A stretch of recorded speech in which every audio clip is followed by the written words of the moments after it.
Hello students, good morning.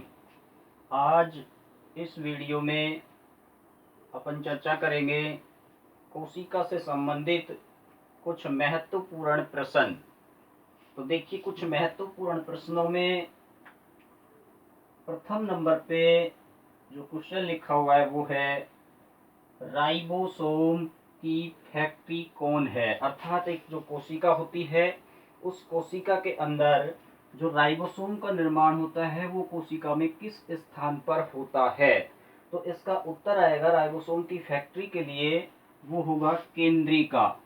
इसका उत्तर आएगा केंद्रिका। अर्थात हम कहेंगे कि कोशिका के अंदर जो राइबोसोम बनता है वो राइबोसोम केंद्रक के अंदर एक गोल छोटी सी संरचना होती है जिसको कहते हैं केंद्रिका।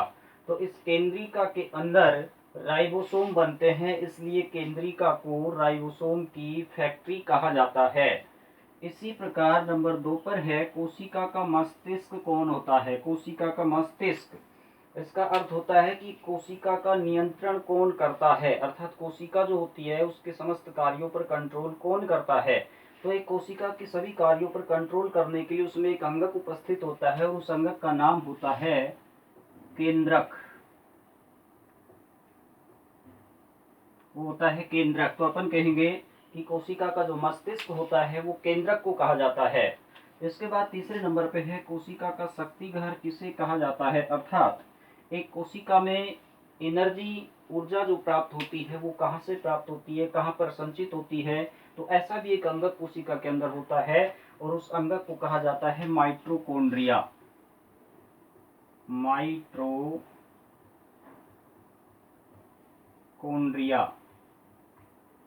अर्थात हम कहेंगे कि जो माइटोकॉन्ड्रिया होता है वो कोशिका का पावर हाउस, शक्ति घर कहलाता है। उसके बाद आता है कोशिका की प्रोटीन फैक्ट्री किसको कहते हैं। अर्थात किसी भी कोशिका में जब प्रोटीन का निर्माण होता है तो कोशिका का कौन सा अंग ऐसा है जो प्रोटीन बनाने में सहायक या प्रोटीन का निर्माण करता है।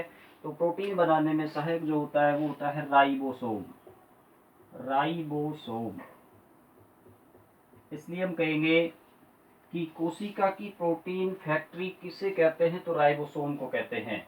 पादपों में किस अंग को रसोई घर कहते हैं। पादपों में किस अंग को रसोई घर। आप जानते हैं रसोई घर का मतलब होता है भोजन बनाने वाला स्थान। तो इसी तरीके से पादपों में भी जो भोजन बनता है वो पादप की पत्ती के अंदर एक संरचना होती है और उस पत्ती में जो संरचना होती है उसको कहते हैं हरित लवक। हरित लवक। तो अब हम उत्तर देंगे इसका कि जब रसोई घर के बारे में पूछा जाए पादप में तो हरित लवक रसोई घर होता है उसका। कोशिका का अंतःकंकाल किसे कहते हैं। अंतःकंकाल, अंतःकंकाल होगा उसका ER बोलेंगे, ER। एंडोप्लाज्मिक रेटिकुलम बोलते हैं इसको, या कहेंगे हिंदी में अंतःप्रद्रवी जालिका। एंडोप्लाज्मिक रेटिकुलम या अंतःप्रद्रवी जालिका जो कोशिका के कंकाल का निर्माण करने का कार्य करती है। इसके बाद नंबर 7 पे है आत्महत्या की थैली या सुसाइड बैग्स इन सेल्स। अर्थात कोशिका का एटम बम या आत्मघाती थैली कोशिका में किस अंगक को कहा जाता है। तो वो जो अंगक है वो है लाइसोसोम है। लाइसोसोम ऐसा कोशिका अंगक है जिसको सुसाइड बैग के नाम से जानते हैं। अर्थात ये अपनी अगर झिल्ली को तोड़कर अगर यदि फट जाता है, टूट जाता है, तो इसमें पाचक एंजाइम्स होते हैं जो कोशिका के स्वयं कोशिका को ही नष्ट कर सकते हैं, इसलिए इसको सुसाइड बैग के नाम से जाना जाता है। इसके अलावा नंबर 8 पर मैं आपको प्रश्न और बताता हूँ। एक प्रश्न नंबर 8, कोशिका सिद्धांत।